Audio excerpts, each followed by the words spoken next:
somehow started calling ourselves smallers, which, I don't know, could be related to ballers, you know, people who, I don't know, but we really love small congregations, right? And so we've been trying to get as many resources as possible available for small congregations. So we've done things like, we did actually one of the first online presentations for congregations across the country. I think it was in October of 2019, so right before the pandemic. But we had over 100 people from across the country. We did the same program 2 times in a row, I think, on a Thursday night. It was virtual, but it was stories of congregations that were doing things, you know, that were succeeding. And they were mainly outreach sort of things. And they were just wonderful stories to share. So we kind of started off that way. And the next thing we were going to do was something called Pi Day, because it was going to happen on March 14th in 2020. And it was scheduled for the week that everything shut down. So fortunately, we were going to meet in, like, I think we had 3 or 4 locations around the country. We were going to have face-to-face meetings, and we were also going to do the virtual meeting. So we ended up just doing the virtual meeting. But so over the last few years, all of the stuff we've been doing has been virtual, but we've continued having those learning opportunities. The last one I did, I believe we had some people from Houghton Hancock, Keweenaw, talk about how they do ministry. I don't know if you've heard how they do it. They had something called the Dream Team, where they had like a Lutheran, a Buddhist, a UU, it sounds like a joke, is starting, you know. But a UU minister, Stacy Craig, I don't know if any of you run across Stacy, but she would preach one Sunday, and then they would have people from the other traditions. And they felt like that was really working for them. And if you want a success story too, they just got a new building. So small congregations are doing some brave things still, you know. They were left, I think, a condo, and they sold it, and they had some money to get some property. But, you know, so things are still happening with small congregations, and I see that a lot. One of the best things, though, that I see happening with small congregations is connecting with each other, right? I mean, I think connection is key, and what you all are doing is, I think, just amazing and wonderful. So, because the congregations I see that have the most anxiety and maybe the least amount of hope are the isolated ones. You know, they look around, they see each other, they don't see any other Unitarian Universalists around, and they may not know that a lot of congregations are going through what they're going through, and so they're kind of losing hope. But I think working together, being in community, connecting with each other is one way to keep that hope going, and that's important. We also did, with the smallest group, we did the Part-Time is Plenty workshop about ministry. I don't know if any of you went to that, but we did a workshop where we had a speaker come in and did a lot of other tiny little workshops. So that's the one where the Keweenaw folks were there. So I think the biggest thing we've done recently is the Sermon on the Month service. How many people know about that or are using that? Yeah. So it's 12 sermons. Not all of them are from me, but a lot of them look like they are, because we started it in Mid-America, and I did like about 3 or 4 of them, and then I've done 2 so far of this other series. But we're trying to get plenty of voices in there. So we're trying to help congregations be able to do, at least in that regard, doing their Sunday morning programming and having a sermon, at least one a month, that they can put out there. Yeah. So, and we're looking for other things to do. So I think our next plan is for this coming March, rather than being Pi Day, because it was on a Saturday, right? So that in 2020, and we just can't keep saying whatever day we meet on is Pi Day. It really should be Pi Day, proper. So what we're doing is Small Congregation Month is what we're going to be doing, and it's going to be a month full of programming. but it'll be virtual. It'll probably be having a video that you can watch with folks in your congregation or watch separately or whatever, and then an opportunity virtually again, but to get together with the person who did the video and be able to talk about it and ask questions and things like that. And probably at least some of the programming will be around the kind of things we've been talking about here. So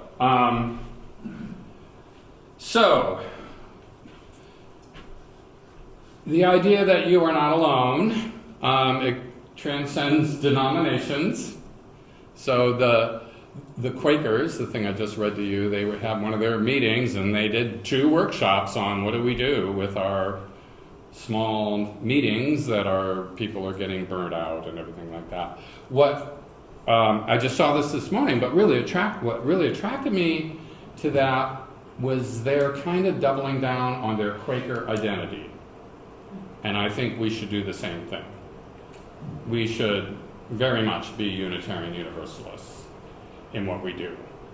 I think there was a time, I don't know, Denise, maybe a time when people went, well, we just want to be a church, Yeah. But, I think we really need to have that Unitarian Universalist identity. But it's also local. What does that mean for each of you in your locations to be the Unitarian Universalists in that location? Okay?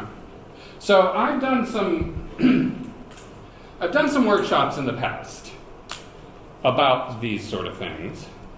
And I was just looking at some of the resources we had for those workshops, and I think they still have something for us to still think about in regards to what we have to offer. So this was from a workshop called Love Reaches Out that came out around 2015. I did a bunch of these in 2016, 2017. They were pretty well received, and I'm going to talk a little bit more about them because I think what we were doing in these workshops can really help us think about how we can engage in our communities in new ways. Okay, so this is how are Unitarian Universalists actually perceived in the world, and this with a little help from Proverb Consulting in 2013. These assets, challenges, opportunities, and pitfalls were identified as to help Unitarian Universalists think about our faith's potential. Okay, so these were pitfalls these were things they found in 2013, and we can see how many of these still apply. So there's some pluses and some minuses here. So the assets to build on. Strong reputation for being progressive and inclusive. Okay. UU beliefs resonate with emerging cultural values. This was easier to see in 2013 than it might be now, but people who have values that favor diversity and equity and inclusion, I know that those are turned into bad words, but the people who want to see that in our society, I think really are the majority.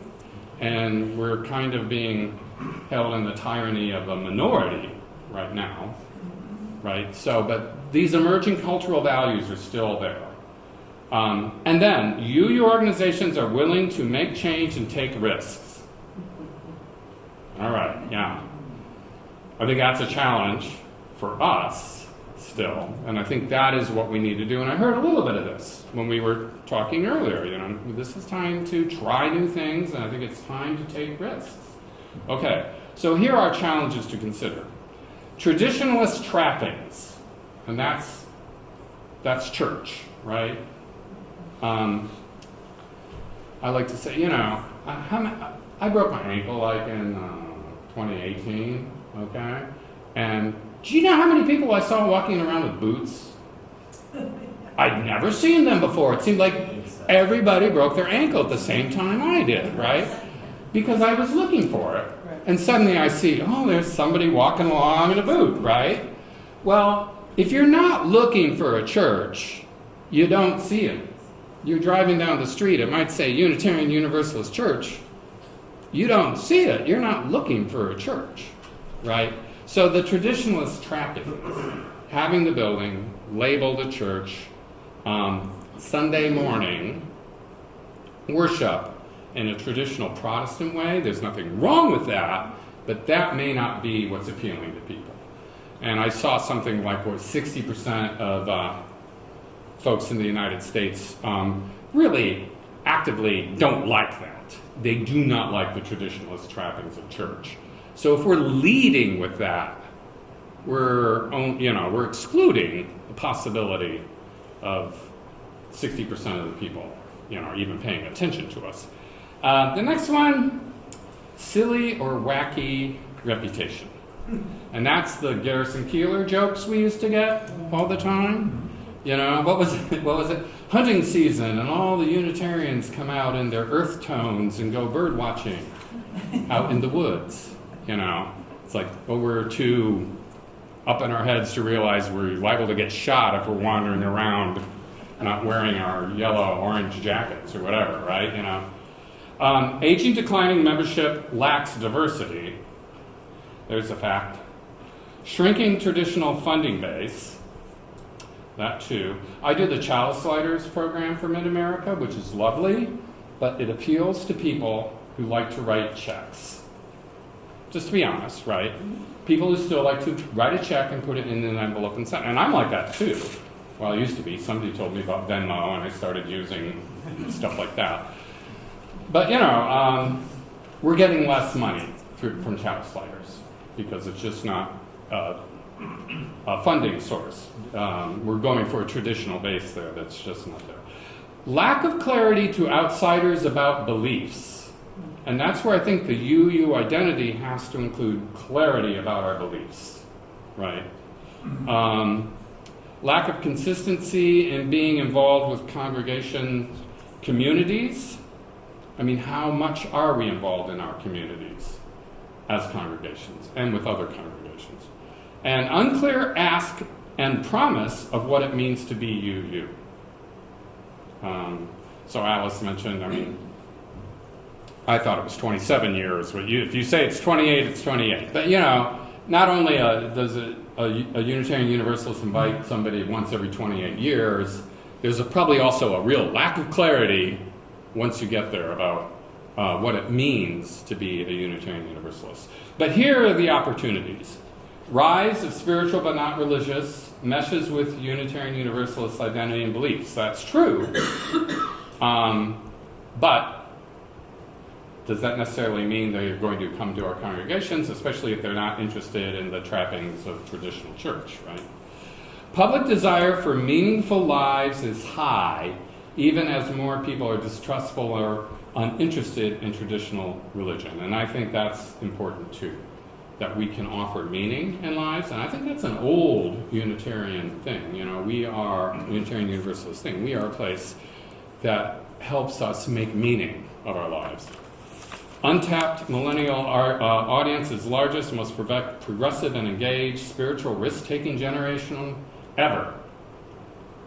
Yay! But are we welcoming to that, in our congregations? And then new technologies allow us to reach more people than ever before. So this was before the pandemic, before virtual services, right? So there's a lot of potential there.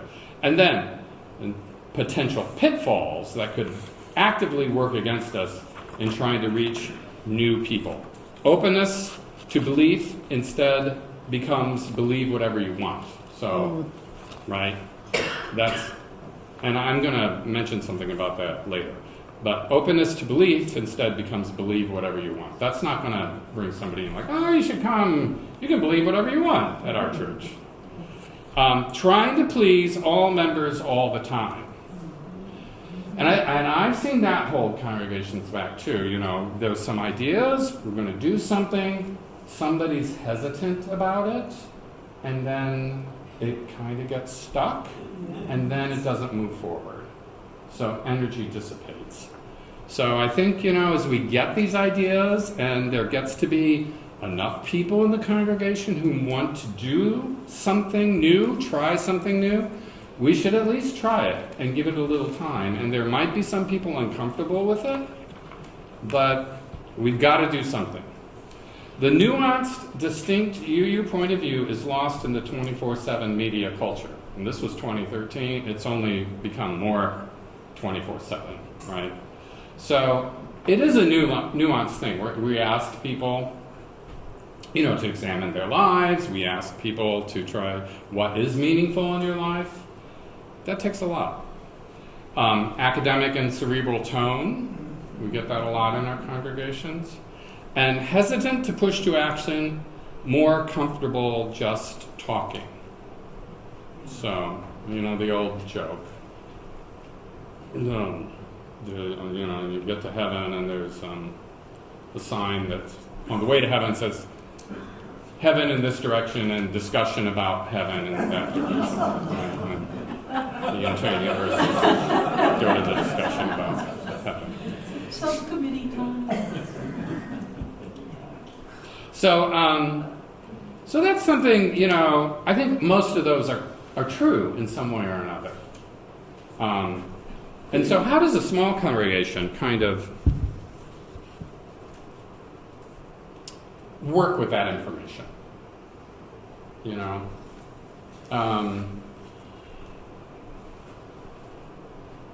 And that's, I'm not sure.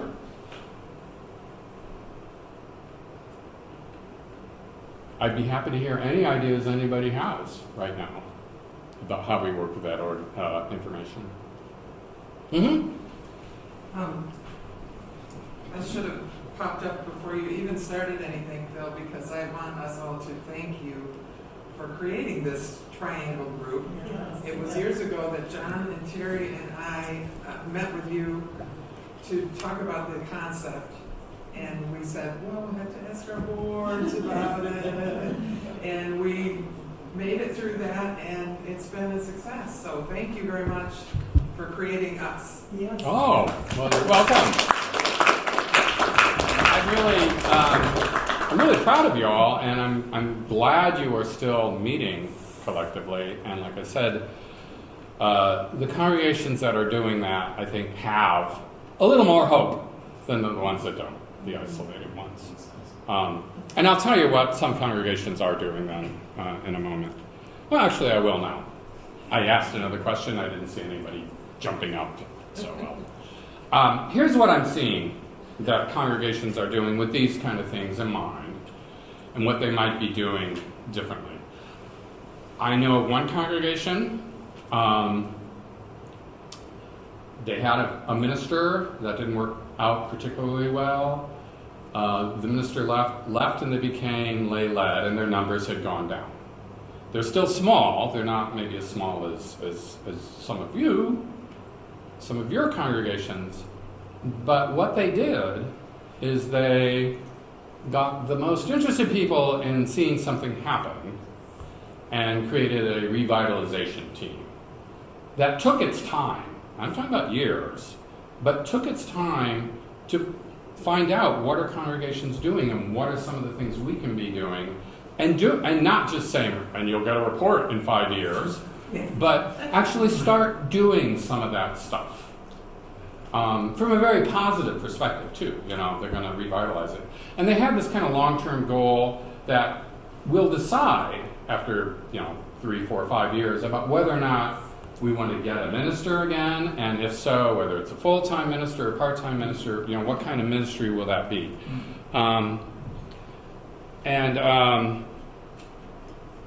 That congregation just recently presented to the board, and the revitalization team presented to the congregation like 5 options on getting a minister, and they could afford some of them. Some of them were out there like, we really can't afford this. We can't afford a full-time minister and everything. But they had these other options, and they had something to move ahead with. So I think the point there is they didn't just say, there's nothing we can do, but they found some people to actively kind of work on that. And I just worked with another congregation. I actually did a phone call yesterday, hands-free, driving, they're talking. Said, wait a minute, gotta turn. my navigator kept coming on. The person was talking in 20 yards or whatever. Anyway, so I found 2 people there who really want to see something happen. 2 people, right? And I talked to both of them. And both those people are like, well, maybe we should just stop worship services for a while to get people's attention and say, hey, we've got to do something. But I mean, the point there is that they're saying, we have to do something, and we have to let the rest of our congregation know that we need to do something. So they sent a letter out saying, we really need to do something. And I said, well, do you have some other people in mind who might be able to work on something like this revitalization team? And they could name 2 or 3 other people who didn't want to be on the board, because they'd see that and like, I don't want to do that, that's too much, but people who had the energy to be involved with something like this. So I've seen that be successful. And as I also want to say, as far as that connecting goes, I do these small congregation check-ins 2 times a month, on like the first or second Tuesday, and then, no, I keep getting that wrong. The first or second Thursday, and then 2 weeks later on a Tuesday. And you're on Eastern time, right, all y'all? So it's like 7:45 Eastern till 9. And I get like anywhere from 4 to 8 congregations there, and they really help each other. And they really feel connected, but they come up with a lot of ideas to help each other. So Alice, I'll give you the registration for that, and you can share that with folks. And then if you're interested in just checking it out, I think they found it really helpful to do that. But I'll just give you an example of an idea that they came up with. As somebody mentioned, I think more than one person earlier, attracting families with children, right? What can't you do? You can't do a Sunday school every morning and just be waiting for people to show up. You don't have the capacity for that, right? So I think it was the congregation in Elkhart, Indiana, my hometown. What they decided to do was to do family Sundays. And they weren't just child-centered, they were multi-generational in activity. The activities were, and the idea was families could participate in this together in a way that they couldn't on other kinds of Sundays. So other kinds of Sundays, they were prepared to have a family with children and have something to do with the children, but it wasn't like the full-fledged Sunday school where they're ready with a particular lesson and all that other thing. But on these other Sundays, they have these multi-generational activities that they would do after a service that was more family-friendly. And then if families came through, when do we do these services? Let's say we do the 4th Sunday of the month, right? So a family comes by on the 2nd Sunday, what do you say to them? You say, you should come back on the 4th Sunday because that's when we do our family activity Sunday, or whatever you want to call it, right? You have a reason to ask them to come back. And I'll say, if a family only comes once a month, how many families do you think come to church more than once a month? I mean, it's not the way it used to be, right? Church attendance is not the way it used to be. Trying to bet on when a family is going to be there and you have something is having something at a set time that's multi-generational so any age can participate is something that this group together, we've kind of arrived at doing that. And there are resources for that. The UU World, for about 10 years, had a family page in it with activities on it. They don't print the UU World as much as they used to, and they don't have that families section anymore, but it's archived. So there are, tons of activities. And then also in the current UUA curricula that's online, there are activities in there you can find too. And does anybody do Soul Matters or Touchstones in their congregations? Yeah, those come with some religious education stuff too, to go with the monthly theme. But my point there is that they kind of arrived at this together by hearing the story of what one congregation was doing and just talking about it and things like that. So I'm hearing small congregations say, oh, we need a religious educational professional to help attract families, but how much are you going to be able to afford? Not a whole lot, but if you could afford somebody to help you do a program like this, maybe you'll find that if families come through, they'll at least regularly be coming on that Sunday. And I'm not saying that's definitely going to happen, but it's something new to try. So it's things like that we've learned together doing the small congregation check-ins. So what do you think of that? I mean, I started in religious education. I tell you, I started in the 90s, and I knew something was wrong. I mean, I did, because I worked in a fairly large church, 350 members or so, but I was supposed to have Sunday school for each age group. I was supposed to have 2 teachers plus alternates for each age group. I was supposed to have all this material ready to go. And even in a church of 350, how many kids do you think actually showed up in each of those classes? You know, I mean, now that was a model, maybe from the 60s and 70s, you know, they were packing the house with kids, but by the time I was doing it in the mid-90s, that model really wasn't working anymore. So, you know, we've needed to be creative of what we do with families. So, all right. So here's a little thing. You're all sitting at tables. I want you to just think about this for a little bit. This is another exercise from the Love Reaches Out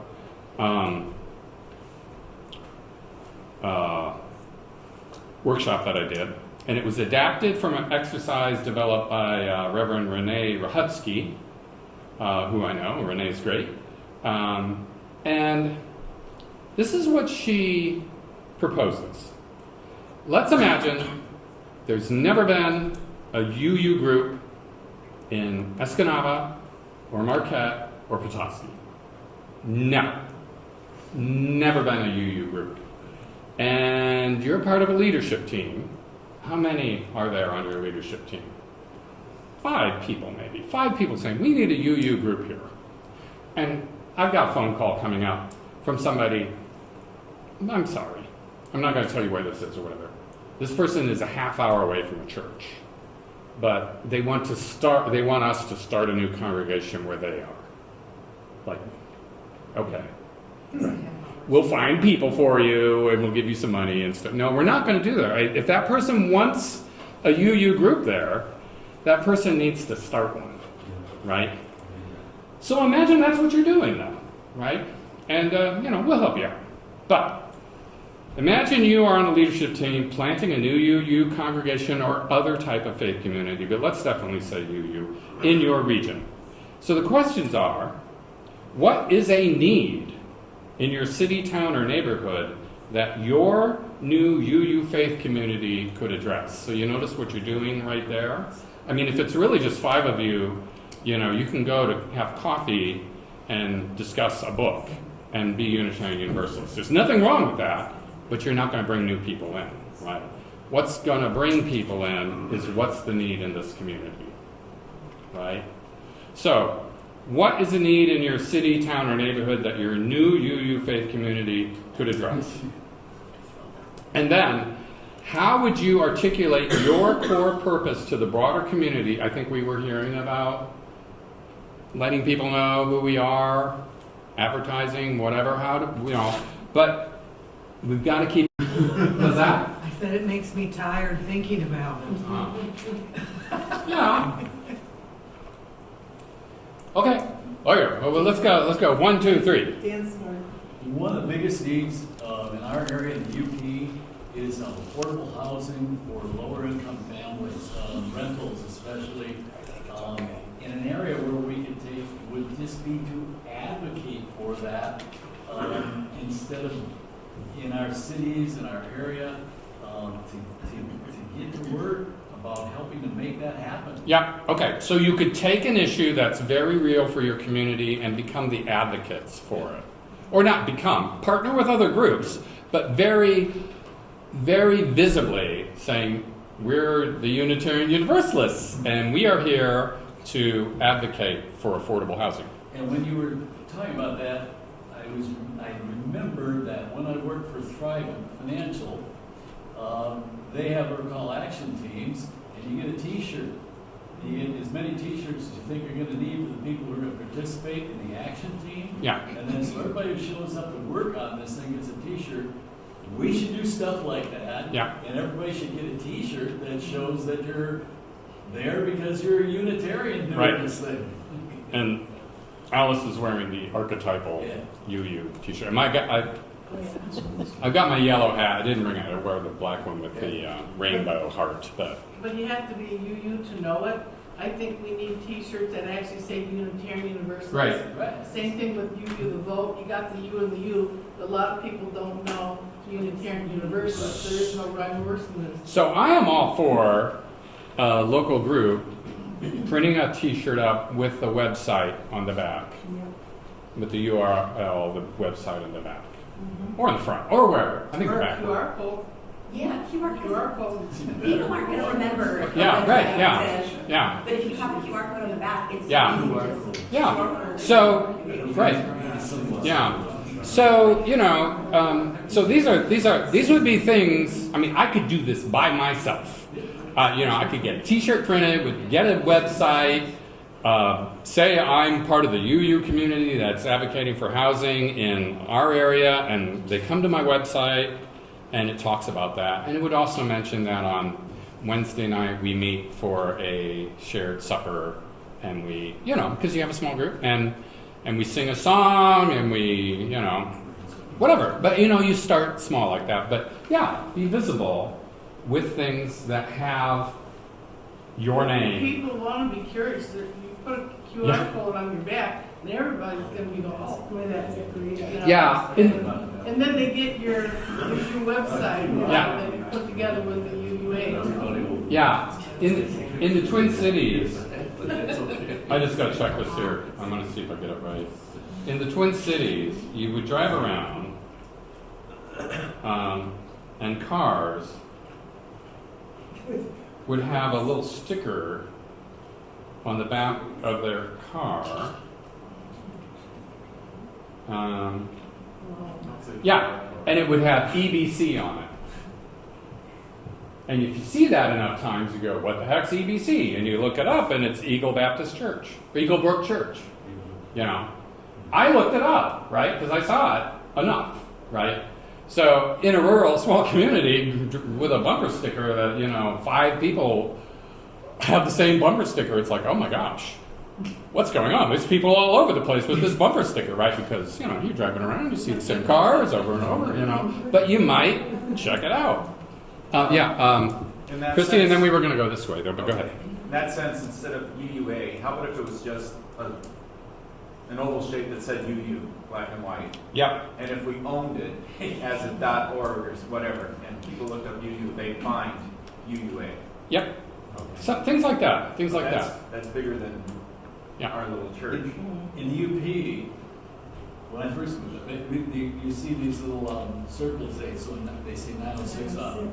What did they say on it? They say 906, which is the area of the entire UP. Oh, yeah, right, yeah. So we could very simply do UU, 906 UU. Oh, that could be a website, yeah.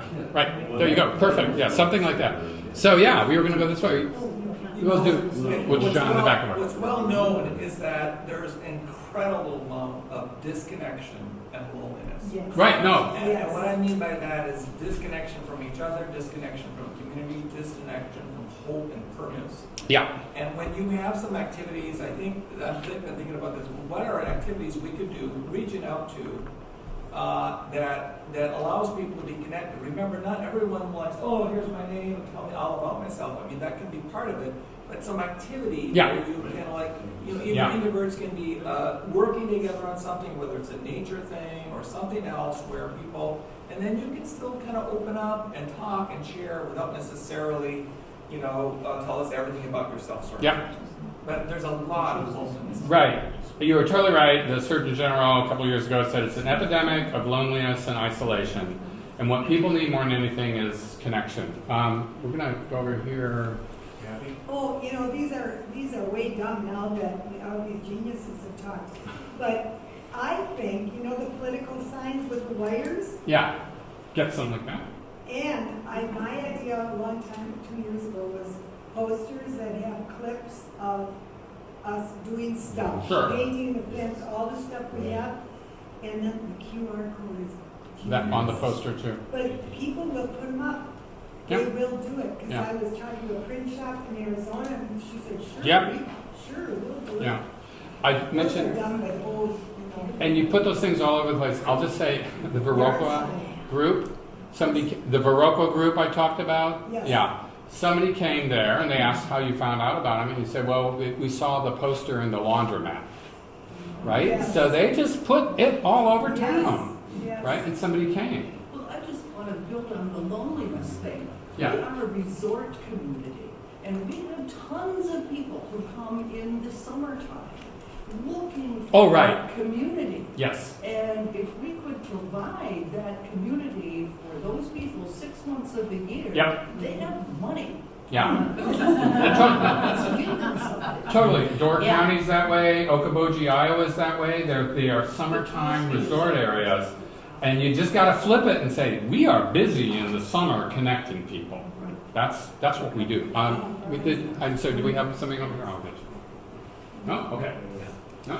Well, one of the things which occurs to me, I think it's implied in a lot of what's been discussed so far, but maybe it should be kind of put out on the table a bit, is the idea of making sure, finding effective ways to make sure that local media knows what we're doing. Yeah.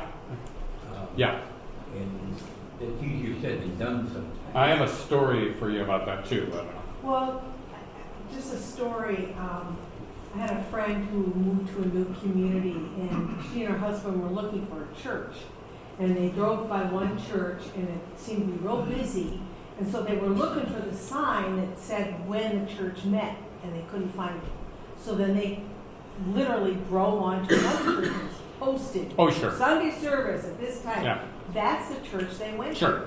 Because the information was out there, easy to get. Yeah. So I don't know if the QR code or what it would take, but, I mean, obviously they were looking for a traditional service, but I just Yeah. thought that was very interesting. No, it is.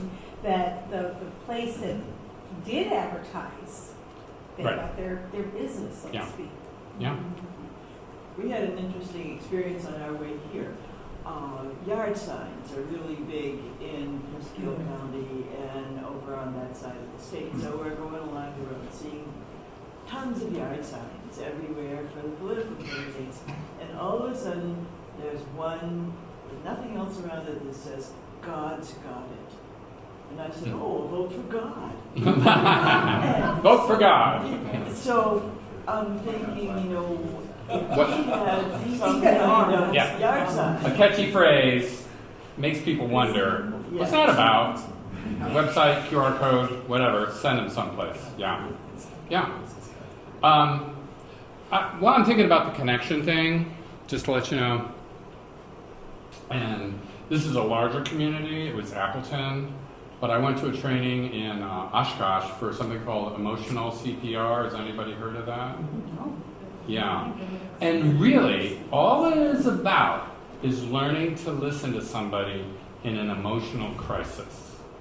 And as John said, there's this epidemic of isolation and loneliness, and if that isn't somewhat of an emotional crisis, I don't know what is. So what this group had, it was actually a nonprofit, so not just UUs, but there are UUs involved. They had something called a community living room, and it was just a drop-in place where people who were trained to listen, and that's all they're trained to do, that you could come in and talk with them. And they had coffee, they had things like that. And it was kind of a pop-up thing, but they really promoted it, And it was just like, basically it's saying come and connect. But it wasn't just, I read all the little things about potential pitfalls for UUs. It wasn't like come and connect and then there's a bunch of, academic shy UUs who are silly and wacky or whatever. But, it's people who are trained to listen to you, right? And it was a 2-day training. And it was great. It really was. But it really caught my attention that they are actually doing something in the community to address that need. So, Christy. You had mentioned what are the needs of our community, Mm-hmm. and I think you just hit on a very universal need that is acute right now, and the rest of the discussion of people need people to listen, and I think we could all benefit from it. If we try that and see how well it works, Yeah. we might find we've got people showing up. Yeah. So, and here is my thing about this. If we learn to listen to each other in our congregations and really develop that skill with each other, understanding that, one, we are healthier, our mental health is healthier, not just because we're listening to others, but we are learning, we are sharing, and we are listening. I think we're strengthening our ability to make those connections, and so we are diminishing our loneliness and isolation, and then that gives us something to take out into the community. So, I think there's another need in the community that kind of ties into what we're talking about here, and that is people need a moment and a place of calm and quiet. Yes. And even if you're at home, the devices are there, the TVs are, and you can so easily get sucked back into the headlines and the ugliness. I recently met a guy out at the Ann Arbor UU congregation who was fairly new to Unitarian Universalism, and I asked him what brought him to Unitarian Universalism, and he said that his wife had died, and a friend of his recommended, so he's adapting to this, his life without his wife, and a friend of his recommended that he set aside time for himself on Sunday mornings for his own inner work, reflection. And I think there's a need for that, and we can create that in different ways. Yeah. Like I've really been thinking about this a lot, even in terms of my own practices on Sunday mornings. A time for your own. Where am I at? What am I doing? Am I where I want to be? Yeah, and actually, if you had this space, calming space, it could be just come and be present with others, but maybe journal, maybe read your book of whatever, but together, be with people, work on yourself, whatever it is. Yeah. I'm just here. No, please, newbie, please. By the way, just to share something a little bit humorous, I had my Yeti coffee mug and it was empty, and I went back there thinking that box was coffee. Came out, it was dark. Sure you did. Looked like coffee. I'm filling it up, and then I'm like, oh, I don't think that's coffee. Not that I don't mind a glass of wine, At some point of the day. I apologize if I emptied a little bit of that out, but a little bit of the dimwit, so I'm sorry. But I did pour it into the drinking fountain out there. I think wine and martinis really can help. Yeah. There we go. Right.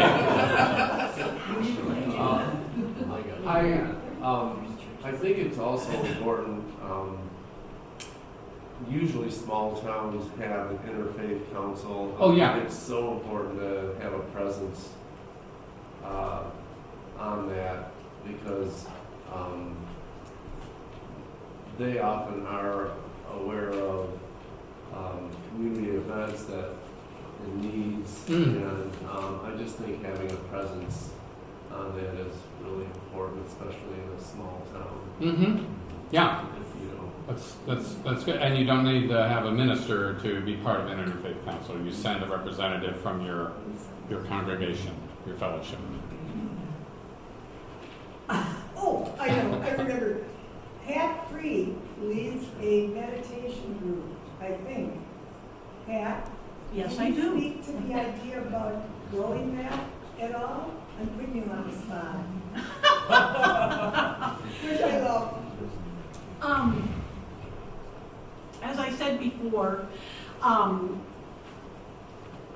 this question of how do we grow, how do we change, how do we keep what we are and then bring it out forth has been huge. And so one of the things that we did this summer was we put together a big congregational survey and brought it out and trying to see, you know, our interest, where we would go, how do we want to change? Mm-hmm.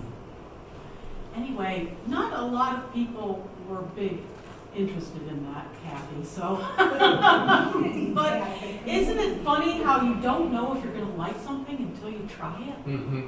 So I think that I'm always trying to tell people, you know, we're going to do a lot of trial and error. Yes. And that's the point, is that some of it's not going to work.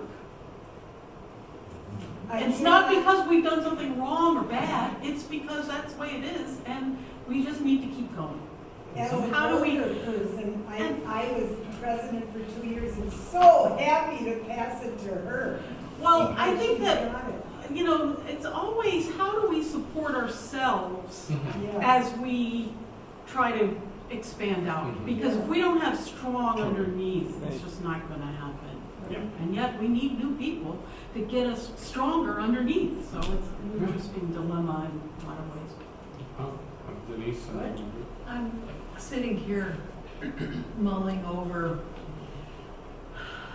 as somebody who covered 5 states for the UUA for 8 years, I was required every 2 years to be in every one of my 75 churches. And that meant being on the road a lot. And one of the things that I don't see right now is that the UUA staff has expanded. There used to be 21 of us, now there's like 60. I don't ever see anybody from the UUA out in these small churches. This is the first time in, I don't know, 15 years that I've seen somebody. And with 50% of our churches being under 50 members, I'm wondering how, with all of these ideas, who's going to listen, help, support? Because I just look at the 3 churches that are here, and it's a lot of energy to support that. And I love the UUA, but right now I'm not sure that it's organized in a way that's supporting the local churches. And I don't know how much money you give to the UUA and what your expectations are, but it seems to me that part of the expectation from people out in the world is saying to the UUA, this is what we need, these are the kinds of things that you can do to help us. Having all of us doing all of this work, it's really, really tiring, hard work. And how do we nurture the environment that has a better relationship with the institution? And I don't want to rain on anybody's parade, but It's a good question, Ben. How do we have the underneath that drives us, the good roots? I want to say that there's a wealth of information on the UUA website and Soul Matters and your small congregation help sessions, and it's just, we need to take advantage of all that stuff. Yes. And that's our problem. Part of my problem is I don't have time to go looking for this stuff, but I know it's there, full sermons, all the videos we can use, and the new music organization that's getting the copyrighted videos. I mean, there's just a wealth of things out there that we need to just grab. And you're accessible online. It's just different. And for Petoskey, we don't have a place for somebody to come to see us. I mean, we're rarely in person. So it's just we need to access what's available out there. And there's a lot. There's a lot. We did, Reverend Lisa Presley.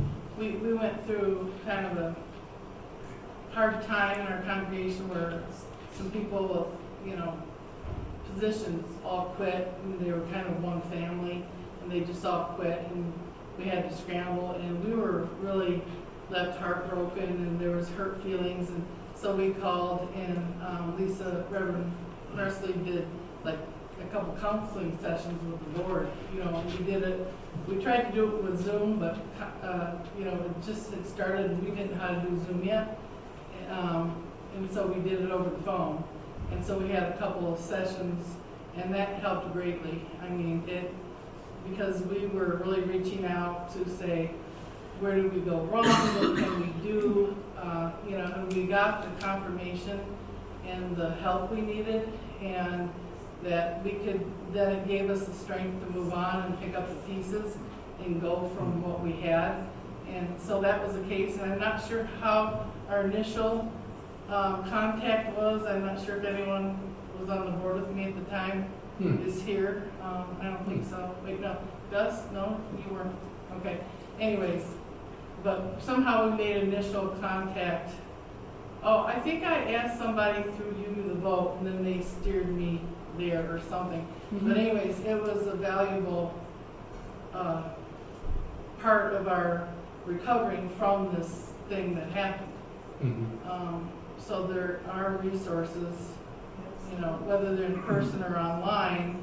I mean, it solved it helped us, even though it wasn't in person. It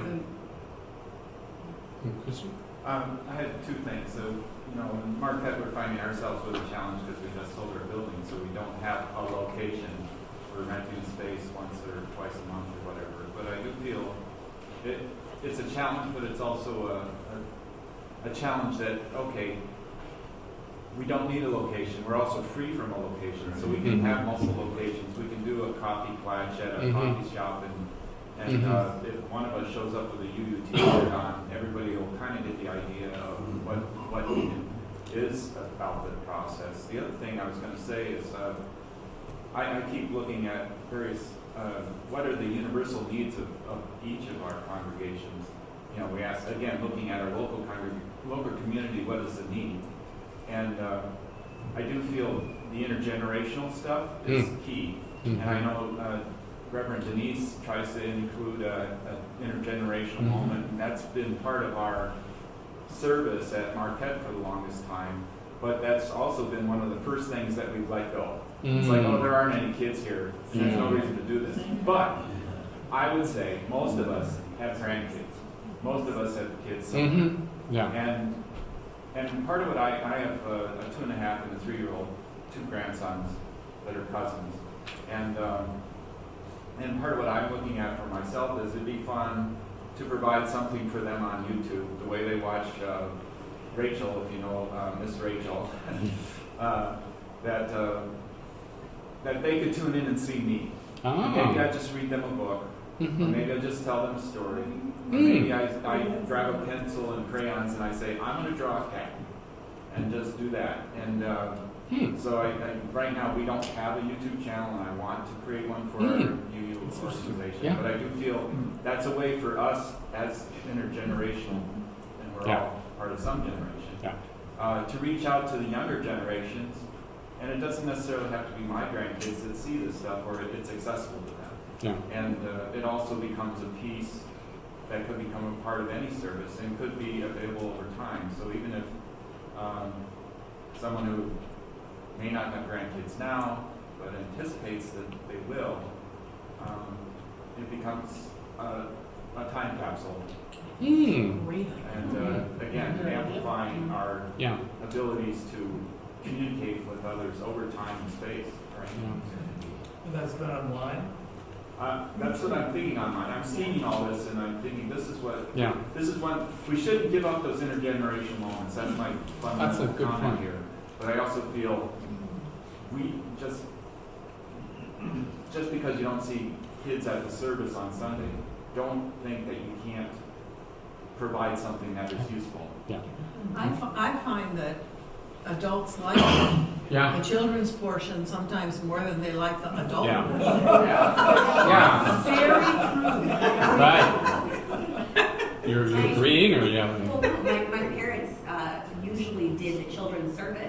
because they enjoyed the children's programming so much more. Yeah. So, and I'm wondering, Yeah. I think Okay, that's. just one comment. Part of my thrust of what I'm working on right now is educating people on Project 2025. Yeah. And somebody had produced and created a song and a cartoon for a Schoolhouse Rock version of Project 2025. Really?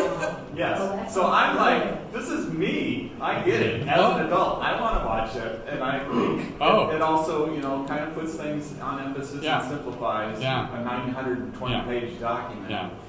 But Is it on YouTube? it's on YouTube, and anyway, if you look up Marquette Dems, it's part of our Project 2025 page.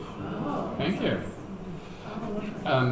So I would say, Denise, too, I mean, one of the things I'm here for is coaching. I can't come and do this in your community, but I can coach you. No, this is great. Yeah. I mean, it's, Yeah. but No, I agree with you. I mean, it's the first time I've seen anything like this, and I think, it's a great way to use your professional time to reach out. Yeah, and we do prefer to do it with multiple congregations, so I'm so thankful that you're doing this and giving me time to do it here. I did invite Keweenaw, but I didn't hear back. That's what? I did invite Keweenaw. Oh, yeah, right. But I didn't hear back. Yeah. Maybe this needs to be a yearly thing, and Could be. as And that's the it thing, yeah. as it grows. Yeah. Yeah. Because I wanted to bring somebody from Minocqua, and I wasn't sure if that was. Sure. But I mean. Well, we could see about doing something. We could see about doing something, in the Lower Peninsula, for groups there. And I would say, we're the only region where we divide up the staff by size of congregation. And I can tell you, I've been doing this for 22 years, as soon as you just get a geographical group, then you're going to have, the larger the congregation, the more work they need. I mean, the very largest ones don't think they need you at all until there's some horrible conflict, and then, right? So, but the ones, the medium-sized one, 200, 300, 400, they take up a lot of time. And I've always felt bad for the small congregations that those groups were taking up all the time. So, I'm glad that we've divided it up the way we have. And it's actually helped me, too, because I keep hearing from small congregations, and I can hear what's different about a rural congregation. And again, you're not alone, right? As UU congregations, rural UU congregations, everybody's going through that. The similarities between the vacation summer really entails to just be open to another person. It's presence and listening, and that shows care and concern. And that's what the connection comes from. I'll just say, I did this emotional CPR training. And the CPR stands for connect, connect. Boy, oh boy, I can't remember. It's okay. Huh? It's okay. Oh, Don't thank worry you. about it. It doesn't start with R, it starts with P. No, it starts with R. Okay, I'll tell you later. I can't believe it. It's like 3 letters. You're supposed to be able to remember it, right? But the last one is revitalize. I remember that people come away feeling a bit of a burden has been lifted. And they're feeling a little lighter in their lives. And they feel like they have some hope, right? And I will tell you, I think if there's anything humanity needs, it's people with hope, right? No matter what happens, we need people who are hopeful about humanity. I mean, things can look pretty bad sometimes, but if we all give in and say it's bad, I don't see that as a way forward. We need to find the hope and find ways to convey that. And I do think just starting though with the connecting and the listening to each other and then taking that out in the community, I would love to see that everywhere. Small congregation, big congregation, rural, urban, wherever you are, just making that possible. Okay, that's enough. That's my benediction. That's it. Yeah, okay, here you go. Thank you.